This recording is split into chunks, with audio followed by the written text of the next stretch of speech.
Yo! What up, Nofos? Yo! I've always wanted to have like a really cool intro, and I don't feel like me shouting "What up, Nofos" is necessarily cool. Might have to work on that. If you would like to send your suggestions in for how we should start the show, feel free to do so at our email address. Absolutely. nofochat@hotmail.com. Hi all. How's everyone doing? How are you doing, Lance? I'm good, mate. I'm good. Just a quick one. Is that right? Live 1 minute 25. I don't know what you can see. It just says live in the top corner, 1 minute 30, but it seems like we've only literally just started. So I've got live 1 minute 8, 9, 10, 11. Oh, right, on 30 seconds. Welcome to the November Foxtrot podcast. This week we're doing numbers. This week we are counting. Evening all. Harry, Les, Andrew. All good. Back from the chaos of last week. Thank you. I was going to say, did you want to do a little bit of a debrief on how last week went?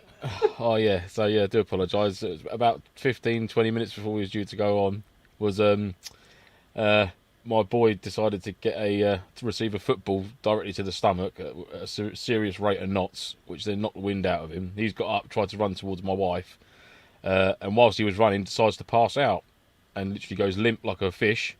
And the first thing to contact the road was his head. And then he comes around from that, has a sort of like a faint stroke seizure type thing. And then, so off to hospital. Hours later, CT scans, ECG, blood tests, absolutely clear, fine. So yeah, home now. Radio control car, because he was such a brave boy. So yeah, he's all good. So thanks for messages of support, chaps. It was much appreciated. So, but yeah, all good, all is well. A week today as well. It's gone super quick. It's madness. Hi, Mark. Evening, Mr. Kettles. Grady's okay. Grady's okay. I'm grad too, mate. Super grad. Should we go into Pew's news, or I thought I'd try something new. We call it Pew's News. Have you got some news for Pew's?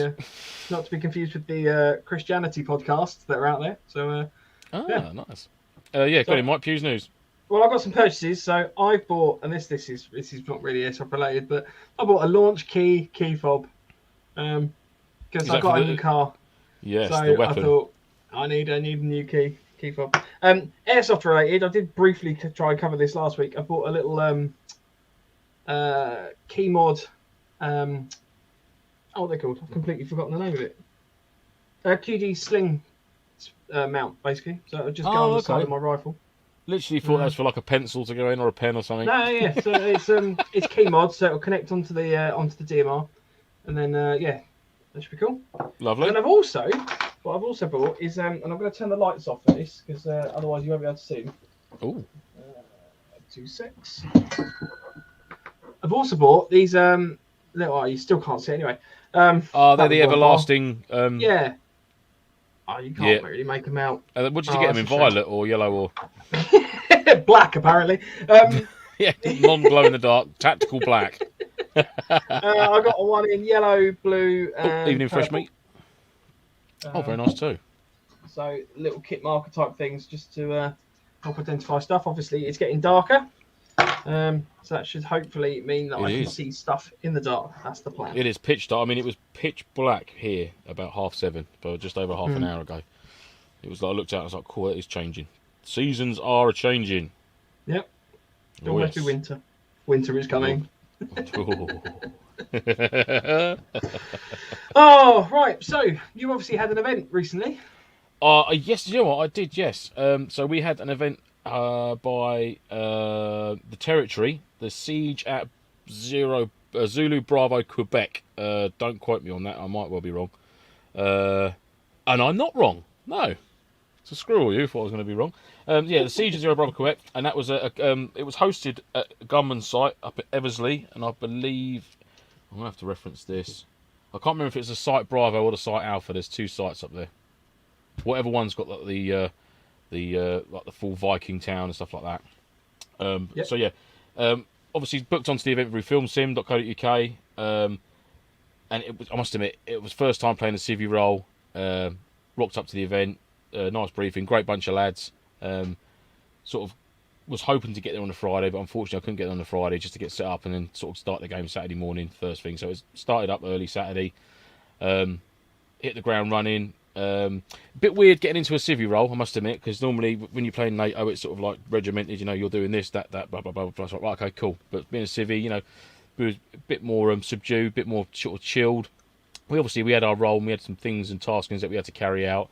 Me and Mr. Kettles took ourselves off. It was at Alpha. Alpha, right, sweet, yeah. They're great. So I must have, first and foremost, the site's fantastic. I mean, some of the structures and the buildings there, I mean, it's wicked. It's really good, really well thought. I mean, the Viking town was second to none. It's got like proper Viking buildings with huge king beds, with animal skins and shit. Oh, it's crazy. Nice. Oh mate, it's proper. There's like some huts have actually got like a working, like a fire grate in the middle, with like a little slight oven and type thing, like cooking set up in there. It's actually, you can clearly see it's been used. It's all charred and there's all ash and old logs and stuff and kindling all stacked there. It's amazing. I mean, it was, whether they use it for LARPing or reenactment and stuff like that, they must do as well, because it was way over the top detail for an airsoft site. Do you know what I mean? It's this is proper. I mean, even like, it feels a bit sacrilegious to be running around with your little plastic gun. Yeah. Do you know what I mean? But it was fantastic. It was really cool. Nice, lovely bit of woodland. You know, huge Scotch pine trees, and that was all camped out in there. Really great setting. Good parking and that. All amenities, toilets, blah blah blah blah, all there. So yeah, that was cool. So overall look at the site. Again, this gunman staff. I forget the gentleman's name there, but again, fantastic. Any questions you had, queries, blah blah blah. Happy to help you out. So that was all good fun. So yeah, hit the ground running as a civvy. Me and Mr. Kettles were cutting about, sort of getting the lie of the land, seeing what we had to do. There were certain taskings we had to get. For example, get a photograph of the chief of police. That was good fun. Get an interview, reporting back to a news team about bits and bobs or something you've been mistreated or something by the old Bill or whatever it could be. So you know, me and Mark managed to orchestrate different bits and bobs like that throughout the day of causing a bar fight outside a bar in the town. There's an actual bar. There's a bar with a piano in it and a bar with kegs and dartboards. It was brilliant, amazing. So we did that. We were playing dominoes out the front, and one thing led to another. And you know, it's when you got two guys playing dominoes with beers and AK-47s. You know, it's chaos. Yeah. So that's what led on to us getting arrested. And is this pub called the Old Bell End? I think, you know what? To be fair, there wasn't a sign outside the pub, but we found that sign, and we sort of thought, well, this pub, it has to be for here. So there was a wooden sign called the Old Bell End, so that was put back in its rightful place, with a couple of old bell ends sat outside it playing dominoes. I'm just going to bring up some of your photos. If you, yeah, no worries, mate. Yeah, that works. There you go. So there we go. So that is, so that's looking up sort of the main street. We had like a police, sort of like a detention centre was round the left-hand corner there, and that was like a guard post, if you like, directly to our front, and the bar sort of back to the right-hand side of that image. But it's a proper like Western thoroughfare. You know, there's all houses off to the left-hand side off a picture there. There's loads of houses and cabins, and all got working wood burning stoves and that. I mean, it's a proper great setup. There we go. There's the Old Bell End in the pub now. There he is. But yeah, fantastic. Yeah, it was really good. It was a really good event. I wouldn't say it was fast and furious all the way through. It sort of picked up slowly, and then I wouldn't say tapered off. It went a little bit quiet, and then it picked up again, and then certain other things happened. Certain objectives got brought in, and because this happened, that then allowed that to happen from the other side, and that worked really well, and it worked rather fluently, really, to be fair. There's a couple of times the organisers had to step in and sort of say, look, this is the intentions for that, so, you know, it'd be a good idea if you could, like, go down there, you know what I'm saying? And it was like, okay, wicked, brilliant. And that's sort of then. Well, I guess that's almost the up-fort role, isn't it? A little bit like you're. Yeah, exactly that, mate. Exactly that. More story, I guess. Yeah, and I think we did that. You know, we had good contacts when we did have contacts with the AF, and obviously you had the police there. You weren't quite sure who was on side, who wasn't on side. You know, out of nowhere there was an embedded PMC team within us that we didn't even know about. That sort of like flowered, blossomed out of somewhere. It was just like, wow, what the f is going on here? Who are you? What the? I don't like this. I don't like this at all. I wanted to be a civilian. I've been double crossed here, been proper stitched up. But yeah, that was cool. Yeah, and it was like I said, it was really good. I wouldn't say it was massively highly impactful, like physically challenging sort of thing. But it was a good pace. It was a good pace. It was a good event. There was some good challenges there. Really good banter between the sides and that. Some good LARPing and messing about. People taking on their roles really well. Yeah, it was just good fun. It was a good fun event. So yeah, from me, probably if I had to sort of pick up on anything, it might be from a civvy point of view, but I think that's because I'd have my NATO head on, would be a bit more of a structure with regards to having, because we and I spoke rightly so, you know, we're a civilian team, so we sort of thought of ourselves as one big mass of people rather than being right 6-man section there, 8-man section there, 5-man section there. I think regardless of the role you're playing, you need to have that bit of structuring within that side. Do you know what I mean? Whether it's OP4, whether it's NATO, whether you're playing a civvy pop or doing whatever it is you're doing, I think you must have sort of teams within the large team. You've got to have them few small teams with like a section commander on each one, and then the top man. And I think that would create a bit more flow to it. If that's the only thing I've got to pick up on, you know, that's not really much to complain about, really. I don't think from an event. You know, I had good fun there. You know, plenty of trigger time when it was needed. You know, there's a few hours where you didn't need to fire your weapon at all. You know, there was no drama with that at all, really. But for the whole, yeah. So yeah, thumbs up from me. Definitely be attending another one of them. So yeah, cool. Was it a full weekend event? Like, did it stop in the evening or? Yes, it did. It stopped quite late, and then it picked up again. I think we stopped about. I'm trying to think now when we did stop. I think it was about 6ish, something like that. I could be wrong. There was going to be a night game, but that sort of thing got postponed. I think some people's kit was playing up from the AF side, or possibly they just pussied out of it. There was a fair few of us civvies that wanted to go out for some night fun and games, but then we didn't really have anyone to go against, so we just sort of returned to our bivvies, made sure all our kit was squared away for the following morning, and then sort of had a nice cold one round a fire, had a bit of a laugh for the day's events, took the piss out of each other, and then went to bed. So that was all good. And then obviously, kicked off again the next morning, and then it finished up about 2 or 3 o'clock Sunday afternoon. So yeah, it was good. It was good. Very much without it being an Octo event, it was very much a structured Octo event. It was structured the same sort of way, if you like. So you had the break in the middle, sort of unintentional break in the evening. There was supposed to be something going on, but it didn't happen, so which is unfortunate. But you know, next one maybe. But again, I'm not going to complain about it because, to be fair, I was fucked by the end of the first day because I hadn't been out for a while. And I must admit, wearing sandals with sops is a game changer. Yeah. I never knew I could move so quick. That's all I'm going to say. So to clarify, was this an Octo event or was this? It wasn't an Octo event. It was hosted by Gunman, and obviously Josh was there, sort of in the background. But it was run by it's the Territories, I think it's called. Yeah. Gentleman called Andy. Sort of like the spare off of. Yeah, sorry, that's my bad. Yeah, by Octo I meant it had turned into a bit of a. What is that noise? That might be mine. My computer is. Are you literally boiling a kettle? Yeah, sorry. Oh, tea's ready. Shall I be mother? Yeah, sorry about that. Literally before the podcast, the computer wouldn't turn on, and I had to delete 150 gigabytes of information from. This is my wife's computer. I had to delete 150 gigabytes from her downloads folder. Oh yeah. Because apparently she never deleted anything. Never deleted anything. There's an awful lot of films in here. Yeah. There's nothing like that. No, not that I was aware of. Yeah. But yeah, so on the whole, it was really good event, and like I said, I'm really looking forward to the next one. So yeah, hats off to Andy and the team, and obviously Josh for sort of hosting the event at Gunman Eversley site Alpha, and I believe the next Octo event next month is at Bravo site, which would be cool. So I'll be getting the best of both worlds there, visiting both sites. But yeah, apart from the little bit of structure for the Civvy team with regards to teams and taskings, no complaints from me at all. Really good. Cool. Yeah. I did lose my rag. I better mention that. Yeah, do apologise. I lost. So basically, we was in the village, causing a bit of trouble. And we was told to back out the village, retreat back to our Viking town, sort of thing. And I was laying rounds down. Didn't hear a guy saying fall back from who's on our side. And I was about to tell one of the policemen who we were helping at the time that you were getting contact from a guy down the alleyway. And I popped around and went bop bop, put a few rounds, and then I was turned to tell him. And I literally got laced up my side. And I was turning, I was like, whoa. And I was like, what's going on here? He's like, that's what you get for not listening. I was like, mate, I heard what you said, but I was returning fire. There's nothing I could do. So literally lost my rag, and a few F's and Jeffs were exchanged.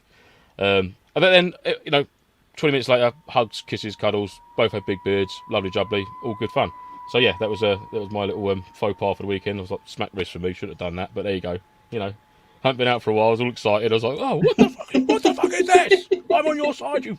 Well, that's what you get, Lance, for not following commands, isn't it? Exactly. Yeah. Obviously not. Yeah. Sorry, I was busy. I didn't just completely ignore you. I didn't just go like, "Nope." Yeah.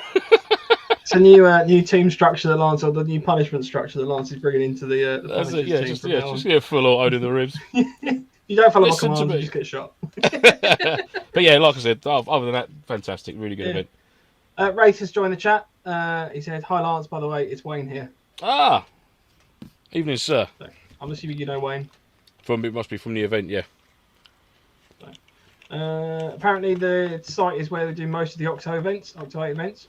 Cool.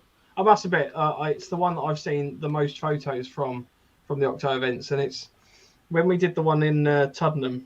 I was a bit like, "Oh, it's sorry, not really that site." thirsty. No, that's right. And Mark said his first time Lance was on the other side. So I think it is. Take that how you want. Yeah, you've not played Op 4 before. I've not. No. But we class. I mean, we've had this conversation before. Would we class I don't think PMC as an Op PMC is 4? really Op 4. I don't think it's an Op 4, is it? PMC to me is always like the NATO guys who want to mess around a little bit. Yeah, You know what I mean? yeah. PMC of NATO guys that like to fuck around. Yeah. That's probably a really good way of describing it. That's a fair one, yeah. But there's an element of seriousness there as well. But there we go. Harry Badger said the Romans conquered the world in sandals, so yeah, it's a fair point. But that's true, absolutely. Yep. I don't think they wore socks though. I don't know, some sort of wrapping. But yeah, like I said, the Nike Air Jerusalems were outstanding. I love them. Yeah, they will be making. Well, the wife hates them. There's a massive hatred there of the footwear from Mrs. Wissell. She was not impressed when I got back. Actually, my children hate them so much that they refuse to get in my car with me to go to the garage. So I had to leave them with their auntie for an hour while I went out to get some parts for the truck. I got told by my 10 and the 7-year-old, "We're not going with you if you've got them on your feet." I'm like, "Fine, stay here with your auntie. Bye." So there we go. Way to teach them, innit? They'll come round. They always do. Yeah. When they're 40 and they're wearing them themselves. When they're wearing them, I can just turn around and go, "Ha!" Yes, I was going to bring this up. Wraith has just said there's a combat croc now. So I don't know if you're aware of this interesting news. I saw this. Is this the one that's actually Keymod? Oh, because didn't we have Keymod friendly, which was that big faux pas from the other week? Yeah. Was that Harry Badger? That was Harry Badger. We have the Keymod friendly. Which actually he put something else, which was equally funny. I can't think what it was now. I don't even think I made a note of it, but it was brilliant. That's what you get for auto text, wasn't it? Come up. Yes, I'll have to dig that out because it was my highlight of that. There we go. Tactical Crocs. Oh, I haven't seen these ones. These are actually, to be fair, these are classed as Beams X Crocs Classic All-Terrain Military Clog. Oh yeah, Crocs are milk compatible. That's right. Milk. Oh, they're awful. Sorry, but they're worse than the originals. I wonder if you put a little pouch on the front of those as well. That'd be pretty cool. There's Molly there, so yeah, I reckon you could slip a 9mm on there. One good thing me and Mark found out with our tactical sandals was that you could slip a secondary, i.e. like a training knife or rubber knife down the side, and actually just sort of toe flick at your enemy, and it will dispatch a knife from the end of the toes, which we found fun. Which we've got a lot of weird looks. This harks back to the PMC being the native people that just want to mess around. Yeah, trying to be put a knife in each sandal and trying to do double ninja like and falling on your arse. Yeah, so that was all good fun. Yeah. Oh, cool. Right. Well, on that note, let's move on to autumn kit. Let's do that. Yeah. Oh, I did have a glittery tactical fanny pack as well. I don't think I can reach it. That got a lot of looks.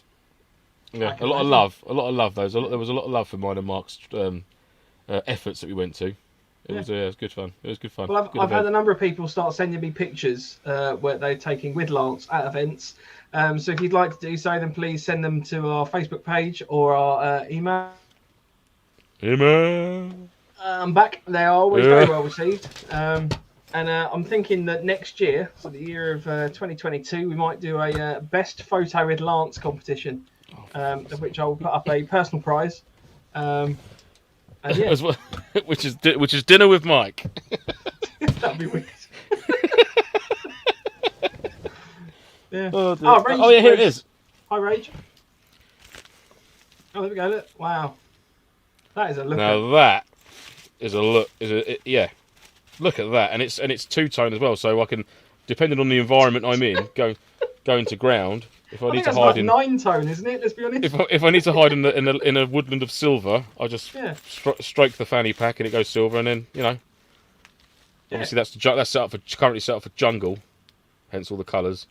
But yeah, I think in the background there, you clearly wouldn't see me. When you're fighting in urban environments and you need to hide in a nightclub, perfect. Yeah, that's it. Just you just keep all your trick a bit, and then when we had a little bit of downtime, me and Mark took our bum bags off, danced around them for a little bit, as you do in the club. It was good. Yeah. Rage says, but think of the extra pouches you could have, Lance. Shoe pouches. Oh mate, I would. I'd have a pouch on each Croc with with a foot kit in there. I'd have a little mini foot powder and a socks, and a pouch on the front of the Crocs. That'd be good. Definitely. Have you got the shirt there as well? Mark's asking. I don't know if the shirt. No, I think the shirt's actually in the wash. Oh no, it's here. Oh Christ, has that been washed yet? Oh, might have made another boo boo. Done a mic. Hang on. No, I think we're all right. So here's the shirt. So this is like obviously the. And we look at that. I mean, it's Works well with the green screen. yeah.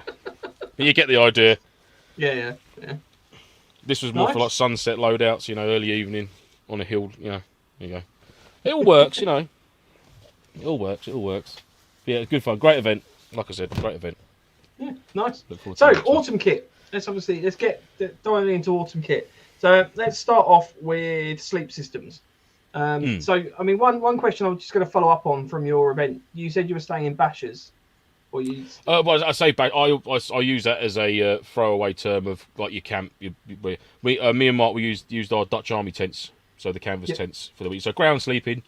They are good. They are good. They're a solid bit of kit. They don't take. And I know you've sort of got to guy them out, but they're not. It's not a massive footprint for putting the guy lines out and stuff like that. Do you know what I mean? And it's a nice, quite little self-contained little unit. So yeah, we both use them sort of matching tents. Did you connect them together? Because I know you can, can't you? So these, just for those in the chat, Lance and I had a bit of a private chat the other day about. You need to say, did you connect the tents together? Sorry, yes. Because all you said was, did you connect them together? And then raised an eyebrow at me, and I'm just like. Well, to be fair, you're the one that read into that. We were talking the other day about the Dutch Army tents. Basically, have the functionality that you can zip them together. Is it? You can, yeah. It's got an external zip that you could line and 30, 40 of them up if you wanted to. So theoretically, you could. And I'm only going to use this term. Just we docked. We didn't dock. It's lies. You could, for all intents and purposes. I think all our intents and purposes. Yes. Human centipede the tents out so that you could effectively create like this tent tunnel. Human centipede the shit out of it. We docked. But you didn't connect them up because I'm interested to see how that works at some point. Because I have done it. Because I've got two, so I did connect two of them up and set them up round my way. There's a field at the back, so I took them out there and set them up to see what it was like. It seemed okay. A little bit of a faff, I suppose, but it's an option. Definitely an option. If you need to do it, it's good. It does give you obviously it turns a 2-man to a 4-man. So that's cool. So is that kind of like your first change for autumn kit, like changing from a do you know what to a tent? Or? It was actually, yeah, because obviously prior to that, it was the old jungle bag. It's obviously nice and warm. No real requirement there for any sort of thermal layers and stuff like that. So for me, it was the Dutch Army Thermarest inflatable sleep mat. I believe you've got one of them as well. So it was that. I also took my Mylar. It's a very thin. It's not like they would do emergency blanket. It's got a bit more gubbins to it than that. It's got like a slight internal bit of foam, but it's got like a Mylar cover, and it sort of basically reflects the heat off the ground. So I always put that down first. Thermarest over the top, and then just my base camp extreme bag without the bivvy on. I took the bivvy bag as well, but didn't require it. And I even had that bag unzipped because it was still relatively warm. But just that temperature at night just dropped off a little bit. It was softy jacket in the morning whilst you was boiling up your brew, and then as soon as you started drinking that, you was already warm, so jacket off. But sleep system wise, yeah, that's the only thing I've changed is now obviously going as it's changing, dropping out the hammock onto the ground. Or I suppose you could stay hammock, but you're going to be sort of going down the road of having to get a wrap around then, or your hammock blanket. What's the actual term for it, Mike? Is it a wrap around? Underquilt. Underquilt. Underquilt. Yeah. Your underquilt for your hammock. You're going to start going down that road, which is fine if that's what you want to do. But I do like the hammock for the summer when it's a proper hot and you can just lay there. You get the breeze around you. That's cool. That's nice. That is. So yeah, sort of transition down back on the deck with the animals where I should be. for a sleep system anyhow. Yeah. No, fair enough. I mean, to be fair for myself, I haven't really gone to any events as of yet that I haven't been hammocking. I quite like the hammock as a comfort point of view. I've got the underquilt and stuff like that. You know, it's not too expensive. I think the only thing I will be doing is probably kind of upping the sleeping bag. So I've got the Base Camp Extreme one. So for doing that, obviously you kind of trade off the fact that you need the extra storage in the Bergen and stuff like that. And it's a little bit heavier and stuff, but you know, for the most part, I'll probably be sticking with that until mid-December, maybe. Is that with your underquilt as well for the hammock? Is it? Yeah, so I've got the underquilt. How do you find packing like a relatively large size DOS bag in your Bergen and the underquilt? I mean, because I've never tried it, I've never taken it out because I've always thought it's going to be Christ. You're not going to have any room for anything else in the pack then, or can you get it down? Yeah, I mean small? The underquilt's basically about that big. So it's almost the same size as the Snug Pack jungle blanket. It's not really? Too similar. And one event I actually brought the wrong thing, thinking that I brought the underquilt and I brought the Snug Pack under blanket. No, the jungle blanket instead. It's literally, if it condenses down to literally the same size. So it's pretty much the same size. And to be fair, I don't generally. That's probably one of the few things I actually use like the compression sack for, because I don't. It's not like primarily retaining a lot of heat. It's just providing insulation between the two. I suppose you can afford to have the underquilt for the hammock sort of crushed down a bit more, as opposed. You're not reliant on the actual insulation of that quilt as much, are you? That's more of a wind block sort of / keeping some insulation in, rather than trying to keep it around you where your sleeping bag seems to be. You need to take more care with that than obviously the insulation in that. Yeah, so I mean, with the underquilt, I've got a thicker sleeping bag. I've always got my jungle blanket or Wibby. I've always got one of the two with me. You know, that's usually fine, to be honest with you. I don't really notice it that much. I mean, if it's starting to get really, really wet, then I do generally tend to look at more like a tent setup, just for keeping stuff dry. Yeah. I think that's where it comes into its own when it comes to like you've got kit to look after and that, and obviously perhaps a tent or an additional tarp, or like you've got, Mike, you've got the larger DD, haven't you? Yeah. I mean, if you need a 4x5 meter tarp, then I highly recommend the DD version. It is a little bit large, I'm not going to lie. But having said that, when I think the last event I used it, and we were at the private game at Dormansland, and we effectively had, because it was raining quite a lot for what sort of the early morning, and it was quite nice because it allowed. I think there were 4 of us in there eventually, just packing kit and sort of getting stuff sorted out. But I mean, that could quite comfortably sleep 2 on the floor and 1 in the hammock if you absolutely needed to. So if someone was, getting a bit wet for some reason under their basher, that's effectively what it's there for. Yeah. Just jump in with me and it'll be fine. Join me in the party tent.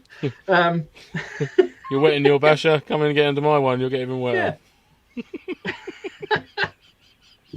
Oh, no, don't start that, because Les is already saying shit, Nofo's gone weird. Yeah, I just ignored that because he should have realised that months ago, let's be honest. Yeah. That's old news, Les. Come on, man. Yeah. But, I mean, shelter system-wise, moving on to that. So, I mean, I bought the Dutch Army tent recently. I've not had a chance. I don't think I've even unpacked it from the delivery materials yet. It's still properly all wrapped up with the name and address still on it. I haven't had a chance to look through it at all. Oh, you must have a look, mate, Get that canvas smell. That surplus haze just fill the house. Beautiful. But I generally tend to use, I think it's the Banshee. Is this the bugger? Who are they? Vango Banshee. Vango Banshee, that's it. Yeah, I think it's the 300 is the one I've got. Which is a little bit annoying because it's bright green. Why they can't make some of these tents a little bit duller in any way. But that's quite nice. It's super lightweight. Me, he's back. Sorry, I will be sorting out the the internet. It's super lightweight. It's designed for like mountain trekking and stuff like that. So it's designed to be carried around And as much as obviously possible. clearly visible as well at the same time. That's I'm the only guessing. problem with it, is the fact it's very clearly visible. So Hmm. it's all right for a setup that obviously you're not necessarily having to hide your camp. I have used it. I think we used it on the Falklands Milsim actually, and I think I ended up bringing a bit of camo fabric. This actually, I took this with it. Oh, And there you go. just Then sort that'll of do the draped job. that over the top. Yeah. Either that or give So it some that rattle works. can treatment. Yeah. A light covering of that could probably Well, I could only wouldn't help. want to. The problem is with spraying a tent with any sort of paint is the fact if you start affecting the fabric, do you? Well, this Like, is it. Yeah, this is it. You'd have to do like a little test I patch, wonder why perhaps, or the something. rain's coming through the bit that's really painted. But nobody can see us. It's fine. What do you want? Waterproof or not be seen? You can't have it all. Let's just ask. So I'm still running off my neighbour's Wi-Fi. I'm not. It's just really bad Wi-Fi, and I need to get it sorted out. So I will get it sorted out. But New Year's yes, resolution. I mean, yeah, that's the plan. So that's kind of sleep and shelter. What about food? Do you change it up for Food-wise? food at all? Do you know what though? Loosely, I suppose. Rat packs are rat packs at the end of the day. What I do tend to make sure I do take as we start going into the autumn winter months is I take my ammo hip flask, well that as well, ammo thermos cup. You can get one that fits inside like a webbing ammo pouch. I always make sure I've got that on me. Especially, I try and remember it for the summer, but it's always in the winter autumn kit. I've got the Stanley one, which is like a trigger action sort of doobry, so you can make yourself a brew, and it's obviously scalding hot. We even got like a proper milk to cool it down with. Make yourself a coffee, chuck it in there, put it in your webbing pouch or something like that, in a day sack, and sort of forget about it. And then you've got a hot drink at any time in the morning or night. Do you know what I mean? Especially if you're on stag. Before you go on stag rotation or whatever, make yourself a nice hot brew, and it's there. You've got it through the night then. So that's one thing, regardless sort of food orientated, that I make sure I've got with me, is the means to like make a hot brew and sort of keep it on me through the night. Do you know what I mean? Either a small flask, or you can get like a 1-2 cup flask, or like I said, the ammo. If I can reach my, I've got one just up there, but it's like a normal sort of large coffee cup size ammo. You search it up. It's an ammo thermos cup. Ammo pouch thermos cup. I think Highlander do them. You can get them from Combat UK and things like that. They're sort of readily available. I'll keep talking. I'm just looking out. Congrats on 100 subs. Now we just need that custom analytics feature. There we get 1,000 subs. Yeah, Ed's fueling the fire for the YouTube subscriptions. No, Ed, that's it. We're done. That's it. That's what he said. Once you get 100, Yeah, I'll that's not it. mention it again. Nothing to do with me. Yeah. I was genuinely a little bit concerned that we were going to get to that point and then find out that everyone had left afterwards. But, Yeah. there was a slight chance. Is this the sort of thing you're talking about? That's exactly it, mate. Yeah. So there you go, and that'll fit perfectly into like your standard webbing sort of. You get like a, that's what you can get Do you sort like of that 4. one? Well, that's pretty That's nice. clever. Yeah, any of them, I'm guessing. I think I'm trying to think who mine's made by now. I think it's just a Highlander or something like that. But yeah, it does the job. Keeps the brew nice and hot. Having said that, the Stanley Trigger Action Cup I do highly recommend, because as well as they probably keep that hot, you have to take the whole lid off to have a drink out of it. Whereas I don't know if you can get that picture up, Mike. It's a Stanley Trigger Action thermos cup or thermal cup. This one I use every night for work. I use it, and you can literally sling this upside down into your backpack, and it will not leak a drop. And it's just like a trigger action. Squeeze the trigger, have a sip, let it go, and it's fully waterproof again. There you go. Sorry, there we go. There we go. That's the kitty there. Yeah, so that highly recommend one of them as a thermal cup, especially for every day-to-day stuff. Lifetime guarantee or warranty on it. Any parts that break. And that's it. Cool. Yeah, and that's what I use. There you go. $23.98 from Amazon right now. There we go, gentlemen. I think they come in different ounce sizes as well, so just be mindful of the actual size of the cup you can get. Yeah. Yeah, a great Cool. bit of kit for autumn and winter, especially for stag, night ops, stuff like that. You can chuck it in a day sack or in a little assault pack. It takes up minimal room, and you've got a nice hot bevy then for later on in the night once that temperature drops off. But yeah, food wise, yeah, I mean, food wise sort of stays the same. Yeah, I might make sure I've got a couple of cheeky cup soups in there. I'll tell you what I do carry in there is a couple of OXO cubes. Oh, I can't beat a beef OXO in a cup. It's like a cup of Bovril we used to get at football. But OXO cube, just hot water, crumble an OXO, beef OXO. Just sitting there having gravy for lunch. Give it essentially, it's like a runny beef grate. It's beautiful. Oh mate, yeah, proper warms you up. Do you know what I mean? It's nice and quick. You know, it's an OXO cube, tiny little thing. You know, peel all the corners back, rough it up in the tin foil, then just peel it and sprinkle it in. Beautiful. I was going to say, I generally try to kind of have meals on me that are kind of more hot juice and like hot soups and like hot juice just sounded weird. I don't know why I went. But like hot liquids. That's what I was trying to say. Hot liquids. So it's kind of like it's less like your dry bars and you're having sort of cold water with them. It's more like try and have things that you warm up a lot more. Which I know, I could be a bit of a pain having to sit there and make sure everything's hot and kind of keep it going. But like the pouch meals as well. Like, so for example, I might be the only one that does this, but I try and pick like meals and desserts that are kind of, I know are wetter. Yeah, no, that's a fair shout. Just so you're trying to get like more bulk of water in you that's warm, rather than sort of having to kind of cool off. It's almost like having a meal with a hot drink at the same time, sort of thing, isn't it? Yeah. Yeah, the Thai style chicken soup. Oh yeah, that's good. Yeah, that's a good one. It is. It's, I had one of them at the last weekend. And that sort of warmed the old cockles a bit. Yeah, very nice indeed. But pot noodles are a good shout as well because literally you just boil up some water, chuck it in, job done. I know they're not very nutritious, but do you know what? I struggle with pot noodles when unless I'm at home with a kettle. If I do a pot noodle like out on a walk or at an event or something like that, it's never quite the same. It's always usually a bit like it's a bit shit. I'm not quite done it. Do you know what I mean? I've not whether I've left it too long and the water's not been too hot, but you know what I mean. I find that I never do one like I never have a pot noodle when we're out sort of on a meal or anything because I just get it fucking wrong all the time. Yeah. I end up like taking a big forkful and going. Oh, this is great! Oh, I'm so glad I had this. Yeah, I'm really enjoying this meal. No, I have to admit, I've never had pot shreddies. The one thing I do like is whacking a little bit of the Tabasco sauce in them. That's quite good. Ooh, yeah. So that's quite. But the only thing I would say with the pot noodle is it takes up quite a lot of space for how much food you're actually having. Because exactly that. Where it's mostly air in the pot, because it's obviously designed that you just fill it up with water. It'd be nice if there was some sort of like condensed version that you could buy. Unless you bought them and just sort of like just empty them out the pot. Well, you could do instant noodles, couldn't you? Something like that in the mess tin. That would work. But yeah, sort of more hotter food, I guess. That would be my takeaway from the changeover from winter stuff or autumn stuff. Yeah, fresh meat's made a good point. Yeah, do you know what? I prefer sort of the cooler months, autumn into winter. I do prefer those months for being even wild camping. I've done wild camps in like middle of January. You know, and that's been sort of a bit brisk, but it's just been nice. You know, you can get a nice little fire going if you can. I'm not talking so much Milsim based. I'm talking more just being out and about, getting out for a bit of just about 24 hours out under the canopy. But yeah, no, I totally get that, mate. Yeah.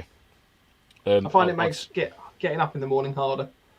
It's cold. Oh, I'm in a nice warm sleeping bag. Why do I want to get out? I don't know. See, I find it. I'd sooner be cold with the ability to get warmed up than be overheating and too hot and have to try and cool down. I think it's. I get that. I find it easier. Just in the mornings. Oh yeah, no, that's fair enough. Yeah, you don't really want to get out, but you know, so if I waft a nice hot coffee under your nose, be like, come on, let me get. Yeah. Come on, I'll never forget the Gladius event where we were in the SF base with Legion, and that night we were in like one of the buildings there, and there was no heating or anything like that. I think we had one of the downstairs radiators kind of on for whatever. Oh, is that when we right? Okay, is that because that's when we were billeted above the the ops room, the QRF? Yeah. Oh god, yeah. That was a fun night's sleep because it was busy and loud anyway. And you wake up in the morning absolutely freezing. You're like, I don't want to get out of my stuff back. 45 minutes sleep, wasn't it? It was just like, you've got to go out. Like, oh, can't even open my eyes. And that was cold. You know, I mean, time of the year. I mean, we had a fair bit of rain as well, wasn't there, for that one? Yeah. Well, that's the thing. Like, it was cold. It was cold and wet. It's just like, oh, it's still fun. Don't get me wrong. I really enjoyed it. Oh yeah, no, it's fine. Once you're up and about and moving, it's fine. But you just, It's all good. It's all good. Colder months do just make that little bit of early in the morning. Like I don't want to get out of bed. What about welfare items? What sort of change up do you have for welfare items? I mean, for me, it's the little heat sachets. You know, the ones you shake. Mate, honestly, we are in sync because I was literally just about to pick these up. They're the ones. Yeah. Hand warmers, foot warmers, awesome. The foot warmers are oddly nice, and you know they're cool. Yeah, that's a little throw into the kit. I've also got actually is one of these. They go in the old pocket. So you actually light that. You get them in like a little foil stick. So these are solid fuel hand warmer packets. And that's a really slow burn with an insulation. So you light both ends of that and it just embers away. It heats up in this little, it's almost like an old vintage glasses case. Little click shut in your pocket. And that goes for hours and hours. So they're a great little bit of kit. Again, made by Highlander, funny enough. So you can get 12 hand warmer refills, and obviously then you get the hand warmer separate. So that's 2 bits to look up for if you want to give them a try. But yeah, that's sort of additional heat methods, really. You know, I'll add to the kit. See, you can buy electronic versions as well. So I know Amazon have. I'm just going to find these quickly because my wife likes these. But you can buy these little electronic hand warmers. Oh, okay. Because the thing, to be fair, I've always worried about, because I used to have, I think it's the Zippo one, which is that one. Yeah. So again, a little slow burning flame that basically sits in your pocket. And I worry about having something that is effectively on fire in my pocket to keep me warm. Yeah, but it's lovely and warm. No, I know it's lovely and warm, but it's still fundamentally a fire. Yeah, it's fine. You know what I mean? I mean, you can get them heated. You can get like a heated body warmer, can't you? It's a very thin, I want to say gilet or gillet. Yeah. However you want to pronounce it. A gilet. A gilet. With my schmeg. And you can literally have that powered up, and that, obviously that's another option. But yeah, it's something that needs charging, and you know, it's blah blah blah. You know, there's only so far you can really go with it. You know, as long as you've got a hot meal and a hot drink down, and you've got something, you're wrapped up. You're all good. Sorry, just going back to sleeping bags. Andrew Taylor said, cold in your DOS bag, stick a hand warmer between your thighs against the femoral artery, and you'll be toasty in minutes. So, one little tip with those hand warmers is don't leave them by your bollocks, because I genuinely burnt myself. Not substantially enough to need like medical attention, but I left one of those. Yeah, I kind of slept on it, and it was not fun in the morning. Let's be pretty. Were you laying on your front? Were you like face down sleeping on it? So that's the thing. No. So one of the reasons, one of the ways I sleep. Mike, you getting up? Yeah. I'll get lonely. Just like a whole empty box of hand warmers outside the tent, just ripped to fucking shreds. Packets everywhere. Oh my god, what a night is that? Yeah, nothing better than a whole load of dry packets of hand warmers. Yeah, so one of the things I do, to be fair, when I'm in my DOS bag, is I do sleep on my front, and I pull like the hood of the DOS bag right over, and then so I've got like air vents or whatever kind of in the side a little bit, but that way it kind of like traps everything a little bit more in. Yeah. I don't know, I always struggle to sleep on my back anyway. Almost like you like to be restrained in your sleep. Yes, okay, let's go down with that route. Yes, I love to be restrained whilst I'm asleep. Yeah, against the whole load of hot hand warmers. And just come and then have self-adhesive hot pads stuck to my body. Yeah. Oh, honestly, if hot hands or whatever like that made pants, that'd be amazing. But they need to be a little bit cooler. That's my only point. Or even a hot hands pants that's got like a perhaps an insulated gusset with like a zip pocket that you could just put one or two in and zip it up. And... They get hot. Those things are designed to heat up. They do get warm. Yeah.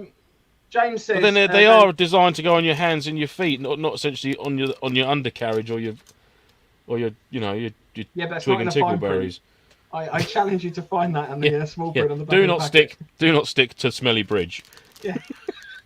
James McNeary says, this is obviously going back to the pot noodle. Put a dry mixture in a sealable freezer bag, then measure the amount of water that goes up to the line of the pot and write the amount on the bag, and then have a bottle with markings of measurements, much less room to take up. That is an amazing idea. That is a good shout, mate. I like that. I might steal that, James. Thank you very much. Good man. So, Good on you. Give and that man a Les has sticker. chipped in and said it's getting even weirder now. So No, cool. it's not, mate. No, we've got miles to go yet. We're on your level of weird, mate. But yeah, so going back to the electric heaters and stuff, they're quite good because I do. I think they're only like 20-30 quid, something like that, and they're not bad, to be fair. And obviously you can just switch it off. You can recharge it with a power pack. I think some of them almost act like portable charger as well, so you can charge your phone off them. Right. Okay. So if you kind of want to double up on kit a little bit, that's not a bad shout. Yeah, definitely. I'm back. No. Is there anything else? You sort of Food wise, no, not really. welfare. We're talking welfare now. Oh, sorry, welfare. I just went back. I was thinking food. Then I was like, food. Welfare wise, yeah. I mean, obviously, again. I mean, would you class it as kit? Obviously, making sure your foot care is on point. Obviously, in summer months you can sort of afford just to have like a couple of spare pairs of socks. But you're going into the winter months now. There's gonna be a lot more rain. Well, we're in the UK, so potentially not. But you'd think it'd be a damper conditions. Marginally more rain. Yeah, damper conditions. I mean, I must admit, I did notice it the other day when I took the dog over the forest for a stroll. Just walking through the brackens and the ferns and that, how the low-lying fog and mist, how damp it does get. Literally, the tops of my jeans were absolutely drenched when I come out. When walking, I was just like, glad I weren't doing this for another hour, so you'd start getting rub and all sorts of chafe. You know what I mean? So, that was sort of something that sort of tweaked my thought, thinking like, well, the season's definitely changing now. But yeah, just making sure, obviously, your foot care kit's on point. You got your powder, you got a little microfiber cloth or towel. A spare pair of socks, your seal skins, blah blah blah. You know what I mean? So, and obviously your footwear in general. I don't know if we're going to cover footwear as a whole. We are. We're getting there. Okay, all right. We'll leave that there then. Shh. Shut up, lads. I mean, I think the only thing I was going to mention, it kind of welfare sleep system type thing, is a balaclava as well. Yeah, definitely. It's like the 3-hole or the 2-hole balaclavas are quite good when it's just cold at night. You're in DOS bag. They are such an old bit of kit, and they're so old, but they work so well. Because I mean, I've got a face rug anyhow, but I mean, putting a balaclava on is literally like it's like when you get a hot towel out of the tumble dryer from having a shower. Yep. It's just like, and you can literally put it, and you're instantly warm. Innit? If you could be freezing, you pour a bally over your face, and it's that instant hit of heat. Yeah. Where it's from your breath as well. I don't think I've ever used one for actual Milsim, so it's not like I've gone like a loadout with a balaclava on, but I always have one with me for every time I go. Just if it gets cold at night, whack that on. Definitely, mate. I don't know if you've ever had this, but one event it shifted round, and I genuinely woke up just being smothered. Just beating the hell out of yourself. I can just picture you now with a bally on, like sort of like half cocked, like maybe you can see out of one eye bit. No, couldn't see on anything. Your face, on your face, with your hood of your bag over your head. It wasn't a pleasant experience. I did have a little panic attack. Oh no! But other than that, it was fine. Zip gets sheared off of the DOS bag. Get off me! Rah! Whoa! There's nobody else here. It's just a weird dream. So, are there any tools, extra tools that you consider bringing? I mean, this was an interesting one because I didn't think there were, and then I came up with a list of about 3 extra things that I take with me. I'll be interested to see if you hit my list at all. The only thing I'll probably be more conscious of taking through, obviously, I don't know, through. Andy, yeah, all the best, mate. Perhaps into like the autumn winter months would be definitely having sort of like my Laplander on me. If for the need of like campfires, anything like that, making sure some form of cutting wood. But other than that, not really. Tools didn't really come to my mind. Obviously, you take your standard toolkit for your riffs and stuff like that, but nothing that's sort of in your multi-tool, but nothing that really sort of jumps out at me, mate. So you might have, you may well one-up me there. I don't know. No, that's fine. Well, to be fair, so part of the tools, I'm including things like the little glow lights and stuff like that. Oh, okay, yeah. The nights and stuff get darker, and you tend to be doing, like, I mean, for 24-hour events or whatever, you're probably not really kind of getting any kip until, say, maybe 11 o'clock on most Milsims. That's kind it. of the I mean, to be fair, ones. those glow sticks, they're on my bag. They stay on it. I never take them off. Yeah. They've been on there for God knows how long now. A couple on the top, and then one towards the base, and I've got one on my skid lid. I think I wear one on the back of my plate carrier as well. But yeah, they just stay on there. I never take them off, so yeah, no, fair play. Yeah. So I mean, those and obviously just normal glow sticks as well. That was one of the things I came up with. Another one's just a general torch, just having an extra torch with you. Yeah. Again, definitely. where it gets darker earlier, you generally tend to be doing more at night. That's it. I mean, yeah, and that's a really good point, mate. Because I usually went through summer events and that. You sort of like you get to the point during the day, and it's like if you're on a patrol, it's like you got to think about we've got either having your night kit on you. If you're sort of going out at like sort of maybe 5 or 6 in the height of summer, you've got another 3 hours yet before you've got to sort of start thinking about night kit. But if you're potentially out there for 6, you must have that night kit on you, whether it be at nods, whether it be at like I mean, I always wear like when the evening starts coming in, I just chuck a head torch around my neck and just have not a massive one, not massively expensive, but it's waterproof enough and sort of like sort of understated. It just sits there around my neck. If I need it, I can pull it up, blah blah blah, and it's always there. Then I'm not feeling around your pockets. Just around my neck, tuck it inside your jacket, tuck it down your front of your top, and it's out of the way, sort of semi out of the way. But yeah, that's a wicked point to make. Obviously, once we get into the height of winter, you're looking at it getting dark at sort of like 4:30. In some places, 4 o'clock in the afternoon, maybe. So you've got to be sort of like on point of knowing where your kit is, as well as having access to your kit, especially your night kit, like you say, your torches, your glow sticks, your infrared, your nods, and stuff like that. Just having in the mindset of where those bits and bobs are. It's all about mindset. It is all about the mindset of where those bits and bobs are. So, and it's like that memory then of it's always in the left-hand rocket pouch of my Bergen, in this grab bag or in this compression sack. And I know I can't think what guy I was watching now. What he does, he uses zip ties, and he puts for depending on what kit bag he's got like it goes from like 1 to 7 or something. So in the pitch dark, he sort of memorised it. Fair play to him, So I probably wouldn't be able to do that. Don't think I've got the brain span for that. But he'll have like say he'll grab the zip of his little Ziploc bag or his canoe bag sort of type thing. The small ones you can get the compression sack bags from Millets and bits and bobs, and he'll actually count the zip tie and go, right, that's got three zip ties cut off around that zip. I know that's my first aid kit. This has got 5. Yeah. I know that's got my nods in it, and he does it because it's like because he's obviously a serving soldier. It's the whole noise light discipline at night time. No white light and things like that. So he can sit there and take stuff out of his bag and go, right, it's got 4 zip ties. Oh, okay, that's my nods. Blah blah blah. That's comms, and that's how it works for him without having to put any lights on. He can feel around for what kit he's got, and he knows what's in that bag. So that's another little method there to think about. Yeah, I mean, I guess that comes down to, again, like, if you're going to pack stuff, try and pack it the same way you do all the time. Because I know that's the problem I always have, is that almost every event I'm reinventing the wheel in terms of how I put stuff in the bag and where stuff goes. Yeah. It's getting into them sort of micro kits of stuff. Well, don't you? Sorry, say again, mate. Sorry, you've got the little fancy skull beads as well, don't you? On your where you pull off the plate carrier, your QD system for your plate carrier. Oh, that's it. Yeah, anything. So you could do it like little nice beads or something. I could have a nice little string of beads. Yeah, absolutely. Yeah. But yeah, anything like that that help you differentiate between 2 smaller packs. You know what I mean? Because everyone, for me, for example, I'm not really too keen on pouches and stuff. You know me. I'm just me and pouches.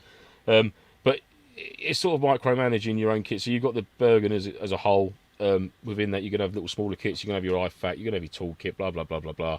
And then it's all very much event dependent. Is if you're fighting out your Bergen, or the events, it's quite fairly hard routine where you can only take sort of minimal kit. I mean, a majority of the events I've been to recently, we've been quite lucky and luxurious in the fact that you can take your big storage crate and you can take this, and your car's only there, and you can go back to it, and you get a little bit lazy with your packing because you can afford to. There's no need for you to do that. But I mean, it's always good to get into the habit of packing, especially your Bergen. As a baseline, or like for Paul, he uses his Warrior backpack, his XL 300 or whatever it is, with his rocket pouch and stuff. Getting into the habit of packing that kit that when you go to an event that requires you to tab in with a Bergen or to get to your fob, it's not with vehicle access there, so you've got to be sort of smart with your kit. Packing it in the same place, putting that in there, and obviously summer months you won't need the bigger. You're not going to need your massive thermal jacket, or you're not going to need that. So. But you're still packing essentially the main things. There's 1 or 2 things that will get swapped out, but essentially the main crux of your bag will be very, very similar. You know, and that's what, and like you say, that's the good thing to get into is remembering where you've I put don't stuff. generally tend to wear like sort of big, thick thermal jackets and stuff like that. I just tend to layer up, so it tends to be just I'm the like same, yeah. Cold and because I'm a bigger lad. I get hot, you know, it happens. So it's always like, you know, I'll just try and like, right, I get another t-shirt. I've got, so it's almost like it becomes. I don't think necessarily it's more stuff. It's more in terms of quantity, but like actual volume that it takes up in the burger. And I don't think it probably does take up much more. I wouldn't say. I definitely think layers are the way to go. I mean, there's the phrase I've heard a couple of times. You know, cold and bold. So going in cold and having that layer there, that ability to add a layer on. Do you know what I mean? Rather than taking layers off because you're getting too hot, have the ability to put a layer on rather than see the other way around. Is, you know, that's what I've heard. Cold and bold, and I tend to do that like you. I was at the same. I get hot really quick. I mean, I could sort of think about hoovering and think, "Ooh, it's warm." Do you know what I mean? Crack a window open. She's like, "It's freezing. Why are you have some hoovering? I need the windows like open." the dad from all of Friday them. Night Dinner, bless him. You know. Yeah, oh mate, yeah, absolutely. Yeah, just walking around, just jeans on, you Burks. Oh, it's roasting. It's roasted here, you shitting idiots. So fresh meat actually beat me to it, but the other thing I was going to mention, so he said, what about rift protection, i.e. batteries? In my 249, my bats are up front and open to the weather, so I wrap them in a zip bag with the wire poking out. So I have something called a dry kit, which comprises of a few, as a little, you know, like the washcloths that you can buy. There's like towel sets. So just a few little washcloths, and basically some Ziploc bags. And they pretty much, so I try to insulate sometimes the battery packs. So I've got like a pouch with most of my batteries in that sort of sits in my Bergens, just try and give that a little bit of insulation. Just when it's overnight and the temperature's really dropping, you know, you don't want to get up in the morning and find that, you know, it's affected the battery and stuff like that. And then similarly, definitely. You know, you've got your little washcloths so you can use them to dry stuff off. You know, it's just having something that's like super absorbent. Because I find that some of these, you know, like the thin, super dry, what they call microfiber stuff, sometimes doesn't really dry very well. Yeah, I found that sort of it almost spreads. Yeah. As opposed to actually absorbing any moisture in that, but I mean, yeah, like Wayne said there. I mean, it's at the end of the day, it's electrics and water. It doesn't really mix very well. So, and you've got to do your best you can. I mean, granted, some battery compartments now in rifts aren't the most watertight in the world, and some of them you can literally see the battery there, clear, plain as day. You can even see like the Tammy or Dean's connector through the venting holes that are on top of the handguard or something like that, which is sort of like, this is a bit shit because you can clearly get water in there and drip stuff onto it. So yeah, what you've said there, Wayne, Ziploc bag as a method of securing it, yeah, that's perfect in my opinion. You know, I'm quite lucky my 249 because it's a solid stock. You know, batteries all up in there, all up in here, and it's nice and dry. You know what I mean? So I haven't really had any worries about that with regards to keeping stuff watertight or, you know, shower proof if you like. But it's the same with the internals and stuff on them as well. I mean, you know, obviously dust covers and stuff sometimes ping off when you're adjusting them. So it's just, you know, just gives you a chance. If you can try and keep it dry and keep your sort of your rifts sort of fairly well maintained or whatever, just as much as you can. And if it does get wet, you know, get it dried as soon as you possibly can. You know, if you get that bit of downtime back at the fob, you know, lay it out in your DOS bag. You know, take the upper receiver out. I mean, even them cans of air, you can get them in the pound shop, 99p for a can of air. And just blast any of that moisture out of there if you can, and that's only going to help. And they're going to help you out. And it's going to obviously the longevity of your riff as well. So yeah, you know, that's it. Yeah. So that was my 3 tools. Nice. I know they were like little groups basically, but yeah. Paulus Wales says, always found in colder months, if you start off warm, then you eventually end up warm too as you start generating more body heat. Yeah, I mean that's that cold and bold thing again, isn't it? I think so, mate. Yeah, I think that's what he's getting at there. Yeah, fair play, mate. Yeah. Paulus Wales. Oh, sorry, mate. Paulus Wales. Not sure if you've mentioned it yet, but making sure all clothing, sleeping kit, and waterproof bags in the day sack. Rebel sacks are great for this as they're cheap as chips. Yeah, exactly that. I mean, if you get cold kit or wet kit or whatever, and you're cold and you just want to get changed, there's nothing worse than finding it rain seeped into the bag, and that's it. You're going to be cold and wet for a while. Yeah, I mean, you could get away with it in the summer months, chaps. And obviously, the boys who do it for real, they dry sack their kits anyhow, because if they've got river crossings, the Bergen just goes straight across and acts as a buoyancy aid. Where, you know, it'd be rare that we've got to worry about that sort of thing. However, when it comes to the wet months, the cold months, frosty Falling grounds, over. you know, genuinely being an arse and falling over. Yeah, keeping your kit dry inside the bag, obviously that's essential as well. And having them dry sacks, you know what I mean, packing a fresh set of undies, a fresh set of socks, a top, into a compression sack, you know, scrunching it up into the DOS bag, into your Bergen, and obviously then Bergen liners as well. You know, they're an absolute lifesaver. They really are. There's that you got your main outer bag as your first line of defence sort of thing. You can fab seal gold the shit out of that all day long. Yeah, you know, obviously that is going to help massively compared to a bag that's not been fab sealed or anything like that. However, it's still got an open flap lid to it. You know, water can still get up underneath there. It can still get inside cracks and crevices and things like that.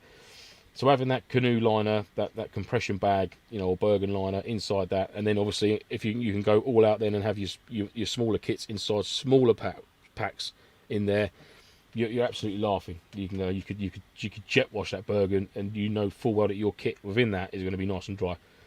You know, like Mike's just said, you know, there's nothing worse than having cold kit on, cold socks, soaking wet feet. You know, just want to get dry, and then going back to your kit bag, and the bit of the kit bag that's been left out from underneath the corner of your basher just happens to be the corner of your bag which has got all your dry socks, pants, top in, and the rain seeped through. It's run down your basher onto your Bergen and just soaked into it, and you just think, this is me now for a day. My feet are going to be wrecked. So yeah, you know, what Paulus Wales has just said, you know, having them smaller compression sacks for your kit is absolutely bob on. Yeah, perfect. Good shout, mate. The only reason I can't say Paulus Wales, so I do a lot of drainage design and we use a lot of swales. To me, that was literally the first thing I can read is swales. Paulus Wales. I don't know. Yeah. We'll just call him Paul. Yeah. Cool, thanks, Paul. So let's quickly obviously discuss proper loadouts as well, like that, because I mean, I don't know about you, my loadout doesn't really change too much. I tend to make sure I've got a poncho in one of the pouches, just as a quick throw over, something like that. But for the most part, it's not really too different. Maybe I change up the boonie. So I've got some boonies that are kind of waxed almost. So that's a good shout. Are they the UF Pro ones that you've got? No, so the UF Pro ones have got like an open mesh top on them. I think these are actually Miltech, possibly. I'll just quickly Google it. Well, and they're waxed. They actually come waxed today, or did you do it yourself? They're not so much waxed, but they covered them in something that's made them slightly more water resistant.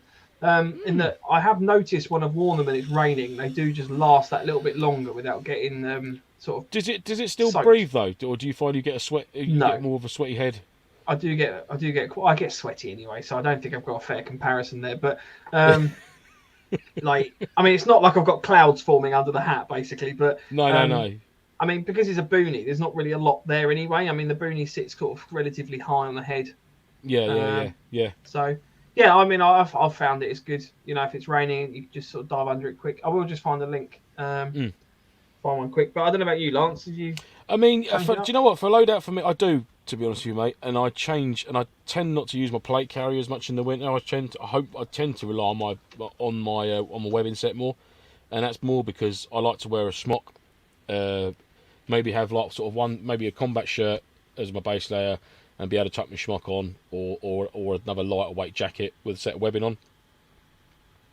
And then I just prefer it that way. That's I prefer, you know, with whereas running my plate carrier, I find it more, I don't know, I find I get too hot with the plate carrier on, and then having the need to wear a jacket in the winter months. Do you know what I mean? Because, you know, some people can, it works for them, but for me personally, I prefer running a belt kit and like having the luxury of wearing like a nicer jacket or a couple of layers underneath that. Because I find if I have a plate carrier on, as well as, like you say, I'm a big guy, if I had my plate carrier on over the top of a schmock, over the top of this, over the top of that, I'd just be like, it's too hot.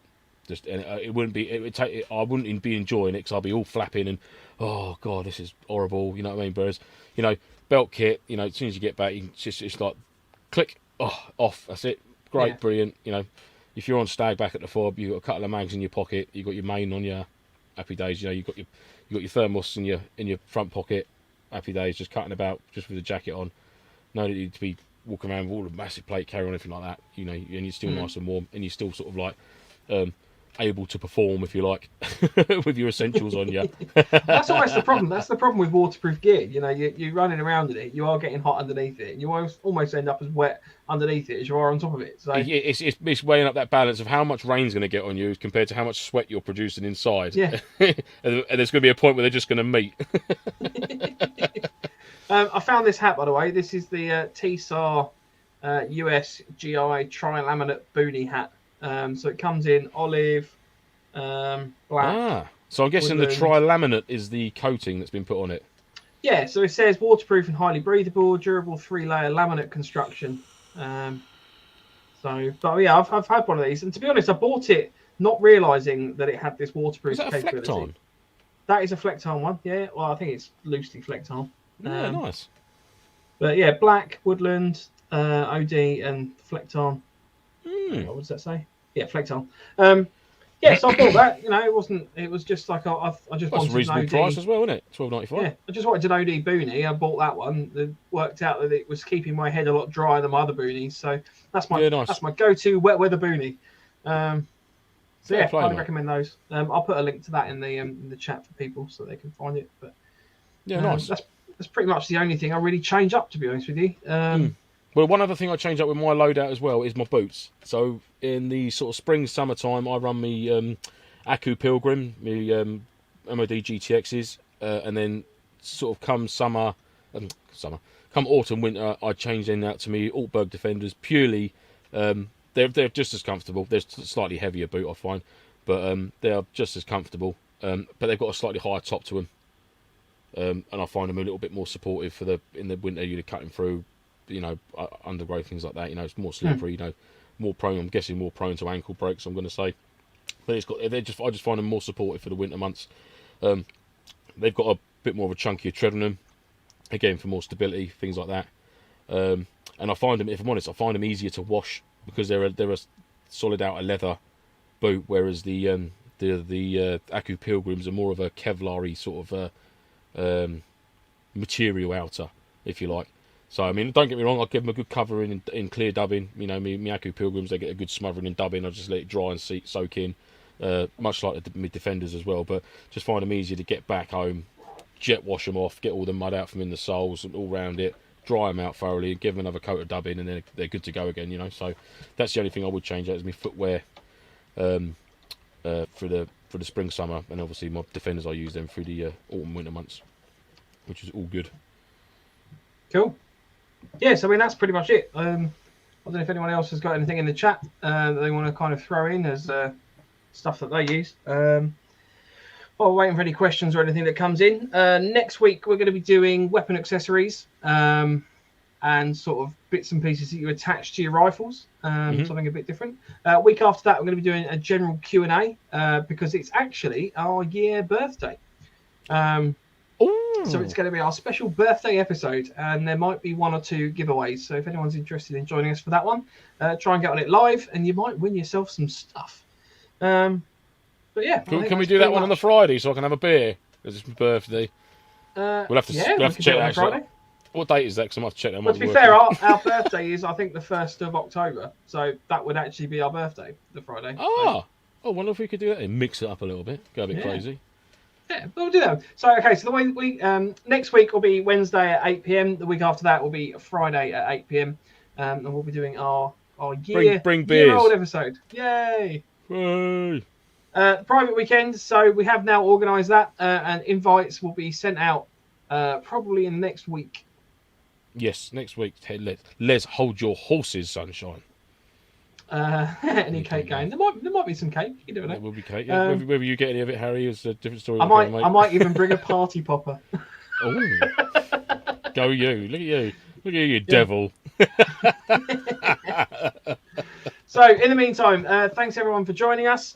Join us next week where we'll be discussing weapon attachments and bits and pieces that you attach to your rifles. That's scopes, optics, lasers, all that kind of juicy, lovely stuff. In the meantime, if you want to get in touch with us, you can email us at nofochat@hotmail.com. Instagram is at November_Foxtrot_Nofo. Facebook is at November Foxtrot Nofo. And YouTube is now www.youtube.com/C/November Foxtrot. There we go. Hey, Yay! lad. I Cool. wasn't taking the piss then. No, it's fine. I mean, it's not like I can genuinely just put you off the stream if I need to. I couldn't do it. I still don't know him now. I'm terrible. No. Really am. Must try harder. New Year's resolution. I mean, they're literally on the screen. You've just got to. I know. I am there. Yeah. I'll tell you what. For the year birthday, Lance is going to read out the social stuff at the end. Yeah, it's all down to him. So yeah, cool. Thanks everyone for joining us, and I guess See you later, gents. Next week. See you next week.